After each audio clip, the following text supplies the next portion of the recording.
ง แม่สุขภาพทางแม่เจ้านะ แม่ ประมาณ2-3 ปี 2-3 ปีนี้ เอ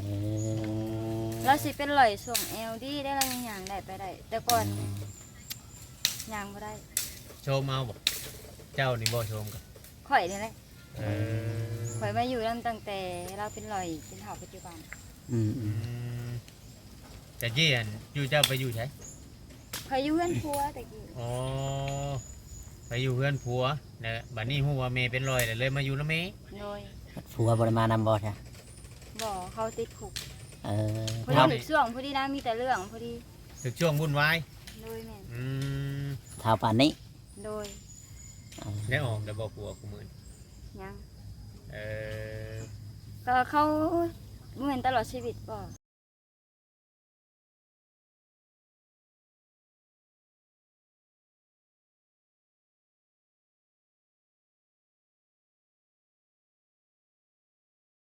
พันยาตั้งแต่มา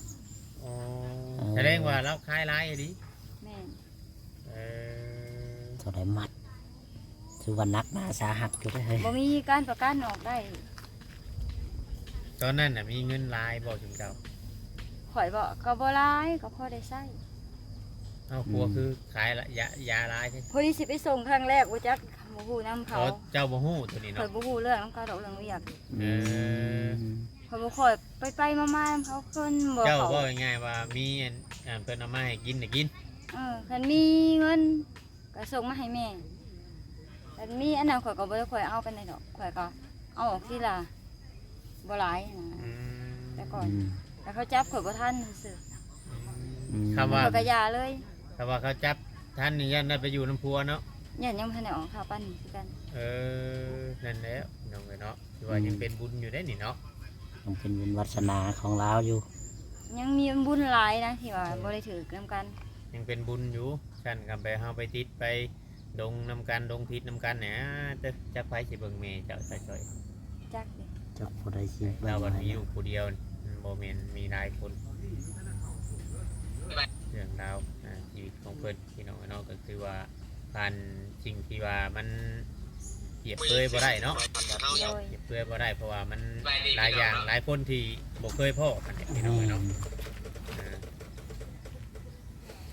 ฟังเจ้าเล่ามานี่ข่อยยังว่าถ้าว่าผู้ใดสุขภาพอ่อนแอแน่นนี่ยันช็อกเลยตายไปน้ำมันสิ่งตัวนั้นแหละว่าเคยเห็ดมือหอนมือละทงทงทงมือละทง เมื่อเราท้องคำบ่ ค่ะมืด นั่งกินอย่างเดียวนี่ นั่งเลินอยู่แต่ก็ โมเมนบ่โมเมนเจ้าเด้อแต่เจ้าคิดเองบ่ บ่ได้ก็ต้อนั่งเลินแต่ก็มันหั่นแหละสิคิดไปเองอีหยัง เออ ก็ข่อยผู้กำผู้เดียวอยู่แล้ว อืม อืม กำมื้อละเป็นหา6โถง ตั้งชื่อมากินบ่คืออันนั้น ตั้งซื้อมา เออ แต่ซื้อมามันก็มีแหน่เนาะของตะกี้มันก็มีคนสุจูงใจไปทางนั้นเอาง่ายๆซะจูงใจขายยาเสพติด อืม บ่ง่ายๆว่าบัดหลังจากเฮาได้ลงมัวเมาในเขาในสิ่งมันบ่ดีแต่วันนี้มันหังมีมาเนาะอีหยังเป็นอีหยังเนาะ โดยแม่นหมู่ผู้มันก็มีมาหลาย เออมาเรื่อย ๆบ่พอเลิกกับหมู่ผู้บ่เข้าหาหมู่ผู้มันก็อยู่แบบนี้ก็บ่มีใครมาหา ผู้มื้อนี้ค่าชุมไม่อ้ายเอ้ยเข้ามานี่บ่ได้ค่อยมีคนมาหาบ่ บ่มีใครกล้าเข้ามา อืม เขาสิปบหมวด เขาย่านเนาะ เขาย่าง เพราะว่าหนึ่งเนาะคือ FC เพิ่นคอมเมนต์เนาะ FC คอมเมนต์ว่าชุ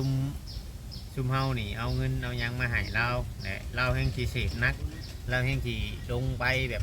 บ่จักจ้าเพิ่นว่าเนาะจะได้สิได้แจ้งให้ FC ฮู้ให้ฟังในคลิปนี่แหละพี่น้องเอ้ยเนาะคือการที่เขามานี่บ่ได้เอาเงินเอาคำมาให้เราพี่น้องเอ้ยเนาะคือว่ามาสร้างเนาะมาสร้างหรือว่ามาเฮ็ดสิ่งปลูกสร้างให้เราในเฮือนนี้ที่ว่าเป็นของอยู่ของกินบ่หรือว่าอันเฮือนชานนั้นเป็ดบ่ต่อไปเนาะสิ่งที่ซุมอ้ายกับเอื้อยเข้ามากับเจ้าคืมมายังเข้ามาทางผู้รักผู้ใหญ่จุดประสงค์ของผู้รักผู้ใหญ่เนี่ยเพิ่นเล็งไปแบบนั้นชาวจอยเพิ่นบ่ว่าจะเอาเงินมาให้ชุมเจ้าหรือย่านมันบ่ได้หยังเขาเอาเงินมานะอันนี้นะคำว่าเพิ่นเข้ามาเฮ็ดหรือว่ามาต่อเติมหรือว่านั่นนี่เนี่ยแม่นสิเป็น หัวแบบหยังแบบนี้แหละเป็นเฮือนเป็นหยังอยู่นะ เป็นบ้านเนาะสร้างบนอยู่บน เฮ็ด เสา บนเช้า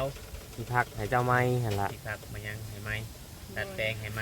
โดย ดีใจอยู่บ่ ก็ดีใจพอดีใจอยู่ คำนี้เฮาก็ดีใจแล้วเนาะ โดย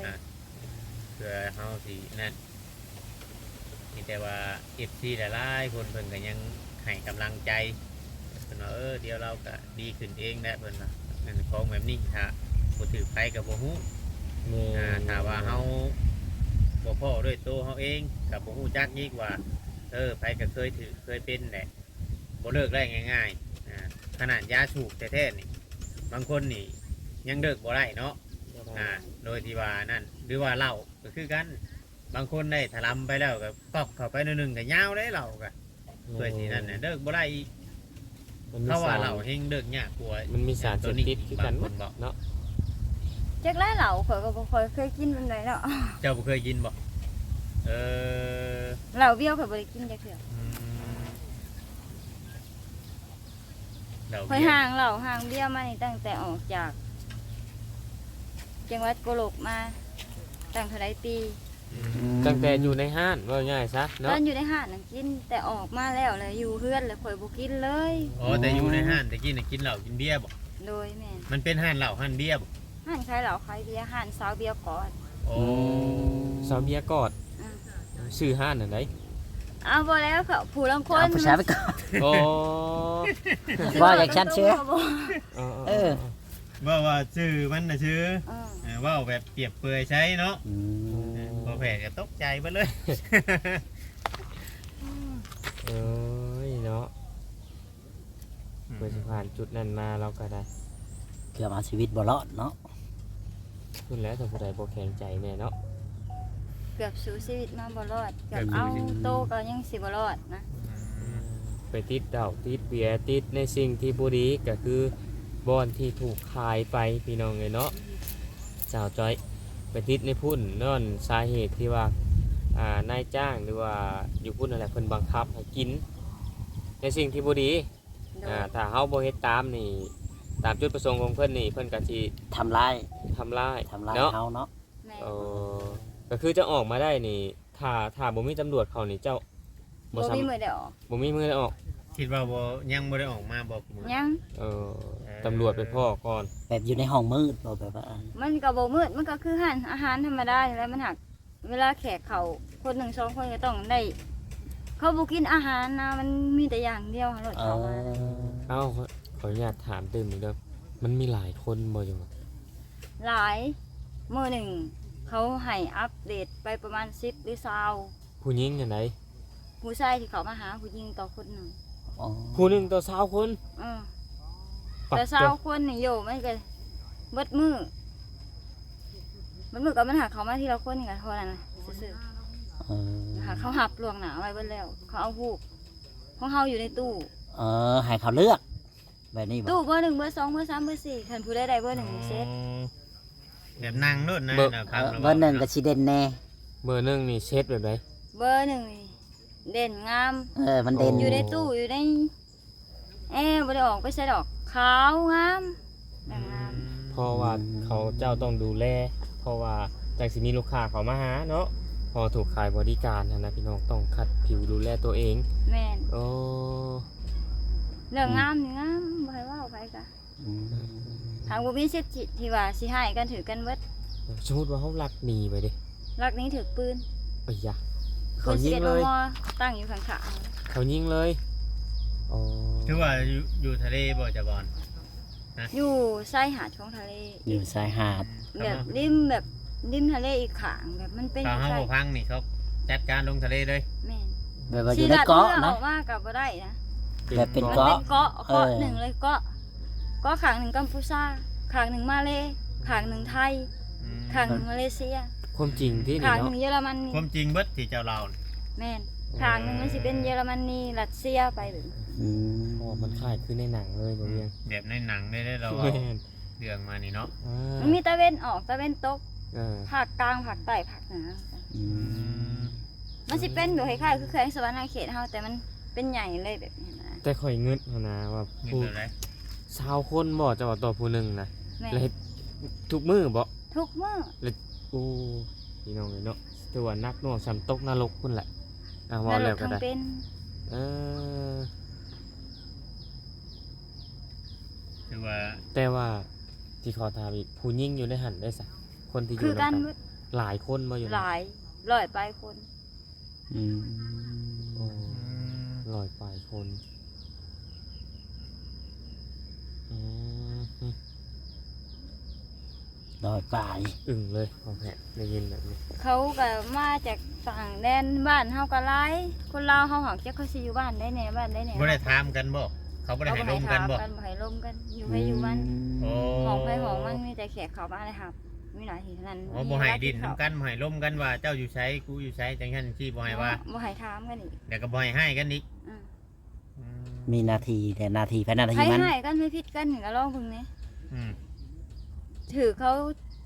สั่งสอนกับห่วยกลัวอีกตีกันเอง โอ้ ข่อยบ่เฮ็ดจักเทื่อย่ านเนาะ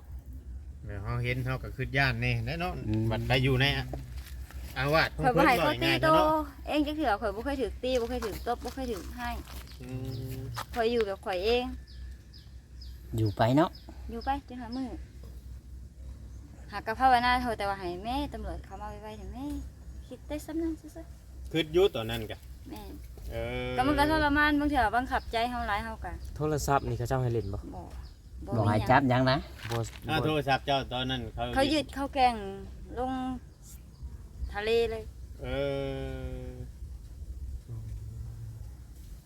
ก็บอกให้ติดต่อใครนะ บ่ห่างยังดีอยู่เธอนี่แบบว่ายังแบบฮู้จักแบบมันยังไปบ่เฮิงแบบยังบ่ได้ติดบ่ถึงขั้นว่าดื่มบ้านลืมหยังตัวเองเนาะ แม่น บางคนคือเราเห็นน้ำน้ำยังอ่ะเวลาตำรวจเข้าไปทลายแดงนั่นลืมพอดบ้านเนาะ นี่ คือเราเห็นในข่าวอะนะโมเมนต์แต่ว่าในหนางดอกในข่าวแบบมันเป็นเรื่องจริงอะนะ ข่าวสด บางคนก็ลืมพอดบ้านไหนลืมไปจักทางเมื่อบ้านไหนพี่เจ้านี่ยังจื้อวัดบ้านนี่เนาะ จื้อ ๆถือว่ายังโอเคอยู่ยังจือบ้านชื่อซอง อ๋อ แต่มันก็ทรมานใจเนาะ สุดๆเลยมันทรมาน คือว่าเธอมีที่น้องเรื่องราวของชีวิต ไม่ยินเลยอึ้งเลยเรื่อง แต่ รา เพราะ ว ว่า FC เราหลายเนาะเขาสงสารเนาะ นี่ FC เราหลายย้อนแบบนี้แหละเรื่องราวชีวิตเคยเล่าออกอยู่บ่น้องเนี่ยส่งในเราออกไปทางอื่น บ่ ยังบ่เคยบ่ เฮาก็ส่องที่เทื่อเสื้อถือก็ส่องไอ้กึ่มแล้วก็ส่องเจ้าส่องบ่อนุสิทธิ์เขามาข่อยจังได้เล่า เออ ส่องบ่เท่ข่อยก็บ่ทันได้เล่า ตะกี้แค่เพิ่นทายแบบในเรื่องเล่าวแบบชีวิตแบบว่าอัน คนทุนยากเนาะ ความทุกข์ยากแนวนั้นแนวนี้ซื้อเนาะ โดย อ๋อ ถึงเรื่องในอดีตบ่ได้เคยเรามาเราครั้งแรก ม พี่น้อง เลือกไปจะมาทัน ทำให้เราอึ้ง คือกัน พี่น้องของเจ้านี่มีกันจักคนน่ะ ข่อยลูกสาวคนเดียว สาวคนเดียวเออ ลูกกกก็อยู่นี่ลูกลาก็อยู่นี่ลูกกลางก็อยู่นี่ เลยนี่ เออ สาวเดียว เออเฮ้ยเนาะ คันสิเว้าแบบเป็นตาหัวก็ลูกสาวเดียวมุนขอน เป็นอะไรคือว่ามูลฟอร์ด เอ้าก็ได้นี่แหละ มัน จัก บ่ อีหยัง มันบ่ ดี มี บ่ดี หยัง ก็ บ่ เบิ่งเอ้ามันบ่มีหยังคือเดี๋ยวนี้แหละ เออ อืม ไผ ให้สะจอย อ๋อคนสิเอาปูนมาส่งมาจ้ะ เออส่งอุปกรณ์ แมน อ๋อ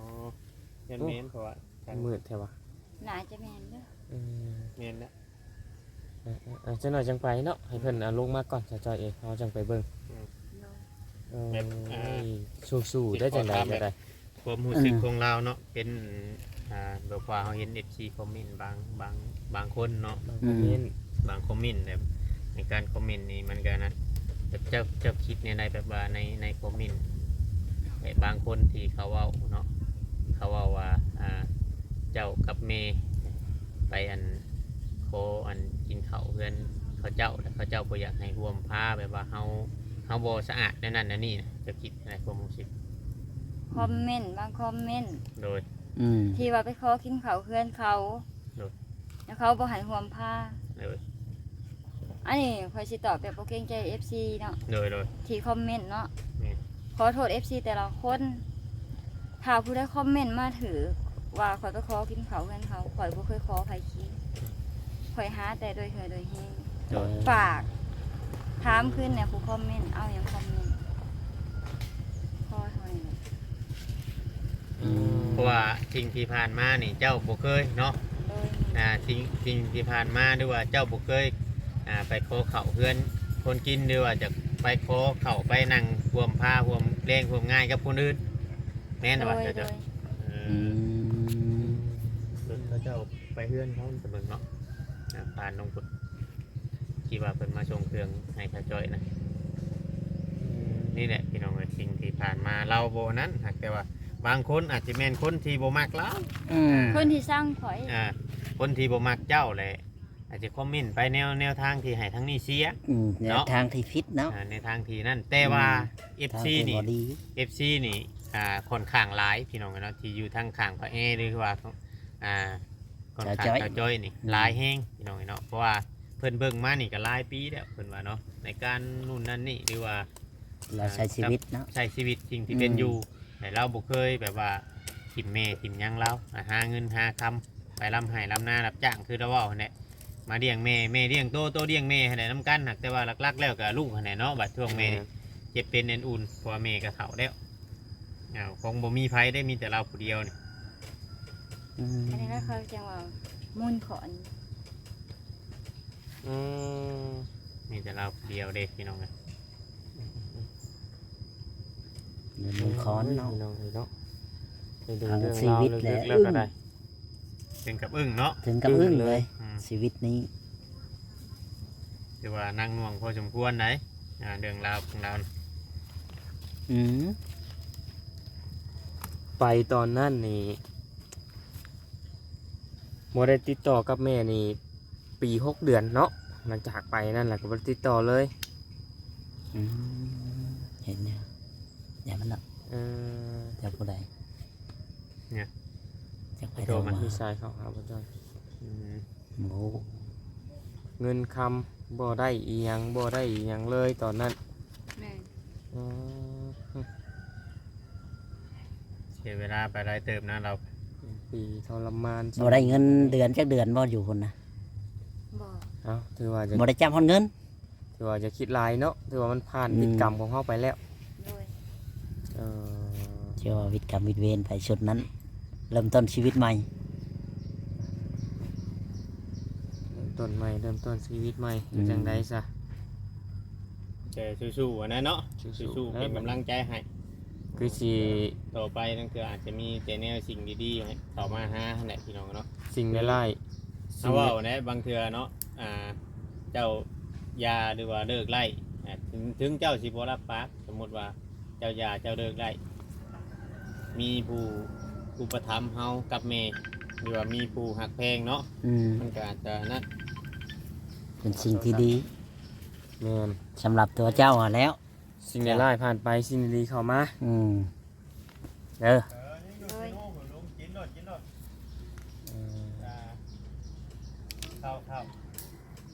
นี่แหละ เจ้า จังไดก็ได้ เบิ่งไปเบิ่งแม่นั่นแหละอยู่กับแม่งามๆแงมๆไป มีหยังก็หากินไป เนาะ กินหยังก็กินเราก็ได้ แต่ว่าดุดพรนั่นแหละช่วงนี้เนาะยาซะเลิก อืม เนาะ สิ่งดีๆก็สิเข้าหาเฮาเองแต่ก่อนก็คือว่าแล้วพี่น้องเราก็บ่ได้เต็มใจ แต่ว่ามีการบังคับให้เราเสพลืมสิ่งบ่ดีสิ่งมึนเมา